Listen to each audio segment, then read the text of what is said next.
हरे कृष्णा। तो आ गया है भीष्म पंचक का महाव्रत, जो कि हर वर्ष एकादशी तिथि देव उत्थान एकादशी से कार्तिक पूर्णमासी तक 5 दिन के लिए रखा जाता है। जिस व्रत को भीष्म पंचक व्रत, विष्णु पंचक व्रत या पंच भिक्खु व्रत के नाम से जाना जाता है। कैसे किया जाता है, कब तक करा जाता है, इस वर्ष कैसे करें, इसका कारण क्या है, आइए सब वस्तुओं पर हम विचार करते हैं। पहली बात, कब से कब तक किया जाएगा? तो इस बार एकादशी 1 नवंबर को नहीं है। क्यों? क्योंकि सुबह सूर्य उदय होगा 6:32 पर और दशमी तिथि चलेगी 9:13 तक। यानी कि अगर उद्यापन तिथि देखी जाए तो 2 नवंबर को एकादशी तिथि रहेगी 7:33 तक और सूर्य उदय होगा 6:33 पर। इसलिए एकादशी का व्रत 2 नवंबर से प्रारंभ होगा। भीष्म पंचक 2 नवंबर, 3 नवंबर, 4 नवंबर और 5 नवंबर, 4 ही दिन भीष्म पंचक व्रत को करना है। और 4 नवंबर के बाद जब 5 नवंबर आएगी तो संध्या काल में 6:51 के बाद आप इस व्रत का पारण कर सकते हैं। संध्या काल में इस व्रत को एकादशी आहार करके भी किया जा सकता है। तो लोग प्रश्न करते हैं एकादशी के बाद द्वादशी का पारण कैसे करेंगे? एक जगन्नाथ भगवान के चावल के निर्माल्य से आप अपने मुख में रखकर इस व्रत को आगे कंटिन्यू कर सकते हैं, उसको जारी रख सकते हैं, वो भंग नहीं होगा एक चावल का निर्माल्य दाने से। और इस प्रकार आप इस विशेष व्रत को पालन कर सकते हैं। कई लोग बोलते हैं भीष्म पितामह ने अपने मृत्यु काल में इस व्रत को किया था। ये बिल्कुल मिथ्या बात है।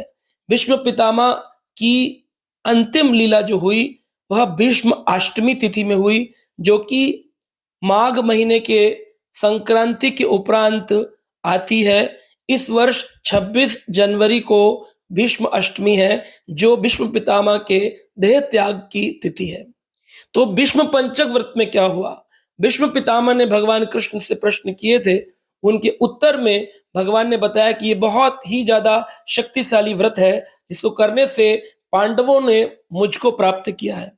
इसलिए भीष्म पितामह ने इस व्रत का पालन किया। आपको भी इस व्रत को करने के कुछ नियम बताए जा रहे हैं। भीष्म पितामह को प्रणाम किया जाता है और उनको अर्घ दिया जाता है। अर्घ यानी उनके नाम स्मरण करके थोड़ा जल दिया जाता है। तो उनको प्रणाम कैसे किया जाएगा? ओम भीष्म संतनवो बिरह सत्यवादी जितेन्द्रिय अभिराधि भीर अवपंतु पुत्र पौत्र चितम क्रियम। इस प्रकार से भीष्म पितामह को प्रणाम करते हुए, भीष्म कथाओं का श्रवण करते हुए, भीष्म की स्तुतियों का श्रवण करते हुए इस व्रत को कर सकते हैं। 3 तरीकों से इस व्रत को किया जा सकता है। लेवल 1, पंचगव्य 5 दिन पाकर आप इस व्रत को कर सकते हैं। क्योंकि इस बार 4 दिन है तो पहले दिन गोमय, दूसरे दिन गौमूत्र, तीसरे दिन दूध और चौथे दिन दही। दूसरा लेवल है कि आप फलाहार करके, फल जैसे एकादशी का फल हम आदि खाते हैं, एकादशी प्रसाद से आप इसको कर सकते हैं। लेकिन बीज वाले फल नहीं खाने और दूध नहीं लेना है। अन्य वस्तु आप ले सकते हैं। बीज वाले फल यानी जैसे पपीता, खीरा, अमरूद, ये नहीं लेना है। आप आलू ले सकते हैं, है ना, आप शकरकंदी ले सकते हैं, उनको बॉईल कर सकते हैं, आप ड्राई फ्रूट्स ले सकते हैं, लेकिन दूध नहीं लेना है आपको।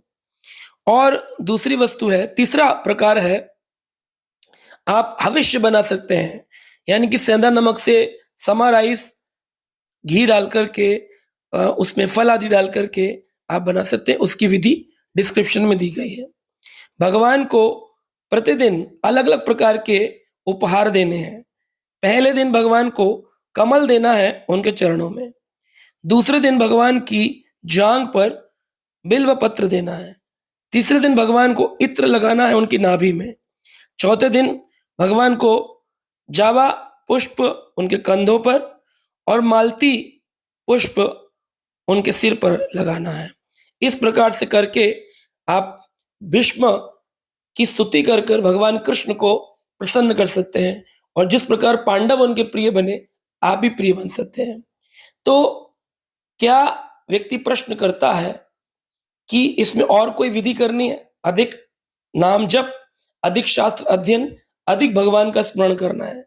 कहते हैं अगर चतुर्मास में आपसे कोई गलती हुई हो, कार्तिक मास में आपसे कोई त्रुटि हुई हो, केवल इन 5 दिन, जो कि इस बार केवल 4 दिन है, उनका व्रत करके आप भगवान को प्रसन्न कर सकते हैं और संपूर्ण चतुर्मास, संपूर्ण कार्तिक का फल प्राप्त कर सकते हैं।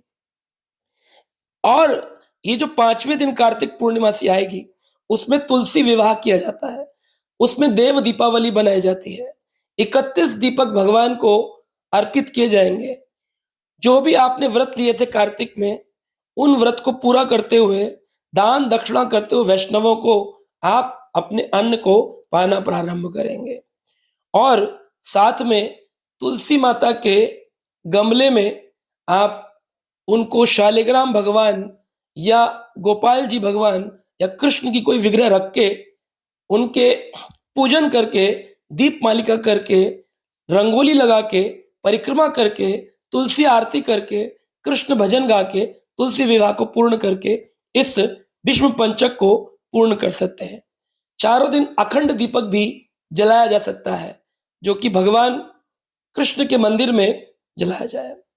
दीपक को मंदिर के शिखर पर, घर के बाहर भी, पानी के स्थानों पर भी रखा जा सकता है। भगवान के मंदिर के कक्ष में एक अखंड दीपक भी जलाया जा सकता है। कई बार लोग कहते हैं हम बीमार हैं, क्या दवाई ले सकते हैं? आप दवाई ले सकते हैं। एकादशी व्रत जैसे किया जाता है, वैसे इस व्रत को करना है। क्या 2 बार भोजन कर सकते हैं? कर सकते हैं, इसमें कोई तकलीफ नहीं है। आप इस व्रत में मुख्य रूप से भक्ति के जो हमारे उपयोगी वस्तु हैं, आनुकूल्य वस्तुओं को ज्यादा करना है। अधिक हरि भजन, अधिक हरि चर्चा, अधिक हरि कथा, अधिक दीपदान, अधिक स्मरण भगवान का करना है। इस व्रत को कैसे करके पांडव भगवान के प्रिय बने, यह प्रश्न भीष्म पितामह ने कृष्ण से किया। तो भगवान कृष्ण ने क्या कहा, आइए सुनते हैं। एक बार भीष्म पितामह ने, जिनका नाम महाभारत काल में आता है, जिन्हें देवव्रत, भीष्म पितामह, गंगा पुत्र, अष्टवसु कई नामों से जाना जाता है। तो ये जो भीष्म थे, ये गंगा के पुत्र थे। पूर्व काल में ये अष्टवसुओं में से एक है। शास्त्रों में 8 वसुओं की चर्चा करी गई है। पृथ्वी, वायु, अग्नि, नक्षत्र, वरुण, सूर्य, चंद्र और आकाश, जिन्हें दयु वसु कहते हैं। तो वही आकाश वसु, दयु वसु, अष्ट वसु के रूप में यह भीष्म, जिनकी प्रतिज्ञाएं बड़ी प्रगाढ़ थी, भीष्म प्रतिज्ञाएं, वो भीष्म ने इस व्रत को पालन किया था। तो भगवान कृष्ण से जब भीष्म ने एक बार पूछा कि पांडव आपके इतने प्रिय क्यों हैं? दुर्योधन की मेवा त्यागी, साग विदुरगर खायो। पांडवों के साथ आप हमेशा हितैषी रहते हैं, जंगलों में जाते हैं, पर दुर्योधन ने, आदि ने आपके लिए भोग लगाया, लेकिन आपने उसको स्वीकार नहीं किया। भगवान कृष्ण बोले, अरे भीष्म, ये तो भाव की बात है। तुम जानते हो, अपने पूर्व काल में मथुरा नगरी के अंदर एक राजा थे, जिनका नाम था शौबरी राजा। उनकी एक पत्नी थी कादंबरी। तो रोज शौबरी नरेश अपनी पत्नी कादंबरी का नृत्य देखा करते थे। एक दिन अवंतीपुर से, यानी कि जो उज्जैन है, वहां से 5 ब्राह्मण भ्रमण करते हुए मथुरा नगरी में प्रवेश करते हैं और राजा के दरबार में रानी का नृत्य देखकर बड़े प्रसन्न होते हैं। तो रानी इशारे से ही 5 ब्राह्मणों को कहती है, मुझसे जमुना के किनारे मिलना।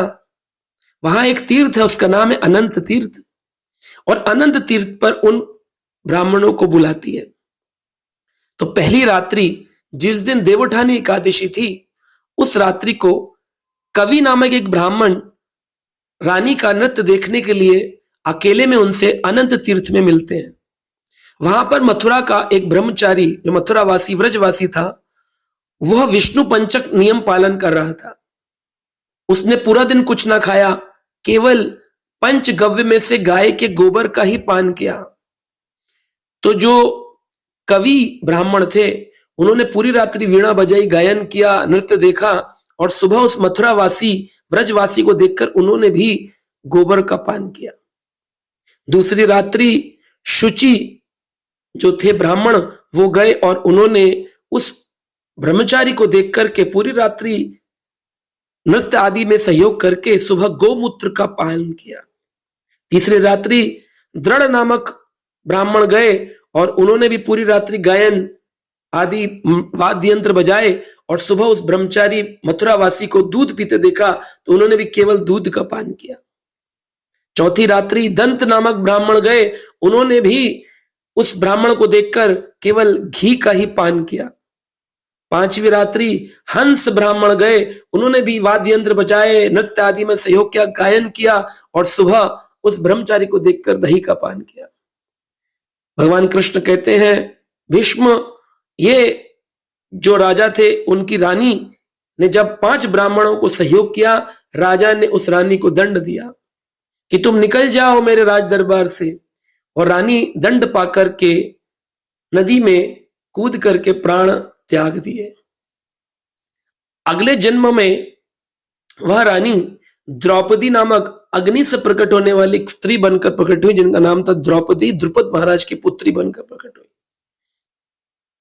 और जो 5 ब्राह्मण थे जिन्होंने अपना प्रेम कादंबरी रानी पर रखा था, वह पांचों ही 5 पांडव बनकर पैदा हुए और उन पांचों ने हर वर्ष उस नियम का पालन किया है। जब भी कार्तिक के ये 5 दिन आते हैं, वह केवल पंचगव्य का पान करके, गाय के 5 जो पदार्थ है उनका पान करके वो मुझे प्रसन्न करते हैं, बड़ी तपस्या करते, भजन कीर्तन करते हैं। इसलिए द्रौपदी और पांडवों ने मुझे खरीद लिया है इस व्रत के माध्यम से। भीष्म कहते हैं, अगर मैं भी इस व्रत का पालन करूं तो क्या कृष्ण आप मेरे से भी प्रेम करने लगेंगे?